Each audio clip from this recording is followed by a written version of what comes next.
પોલીસના જણાવ્યા મુજબ ફ્લેટમાં દારૂની પાર્ટી ચાલી રહી હતી। દરોડા દરમિયાન સ્થળ પરથી વિદેશી દારૂની આશરે 14 બોટલો, 8 મોબાઈલ ફોન અને એક ફોરવ્હીલ સહિત કુલ અંદાજે ₹10.7 લાખનો મુદ્દામાલ જપ્ત કરાયો છે। પોલીસે દારૂની મહેફિલ માણતા હોવાના આક્ષેપમાં ટેક્સટાઇલ વ્યવસાય સાથે સંકળાયેલા અનુપ પુરુષોત્તમ પાપાણિયા, ગોપાલ ઓમપ્રકાશ રાખી, ધીરજ જગદીશ પાપાણિયા, આનંદ ભાગીરથ પાપાણિયા, મુદશિર નાઝીર માકડા અને ગગન સંતોષકુમાર ચાંદકની અટકાયત કરી છે। ઉલ્લેખનીય છે કે માત્ર 2 દિવસ અગાઉ જ ડુમસ વિસ્તારમાં જશ્ન વિલા ફાર્મ હાઉસમાંથી પણ દારૂ પાર્ટી ઝડપાઈ હતી। ત્યારબાદ ફરી એકવાર ડુમસ વિસ્તારમાં દારૂની મહેફિલ ઝડપાતા પોલીસની કામગીરી સામે આવી છે।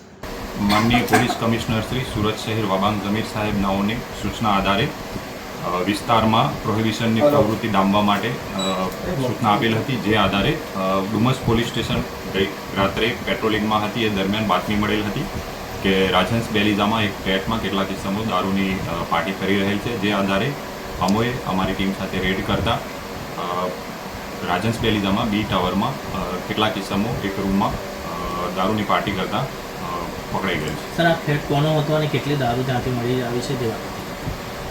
પ્રાથમિક તપાસ દરમિયાન આ ફ્લેટ કોઈ અનુપભાઈ નામના એક વ્યક્તિનો હતો અને તપાસ દરમિયાન રેડ દરમિયાન 14 જેટલી ઇંગ્લિશની દારૂની બોટલો મળી આવી છે।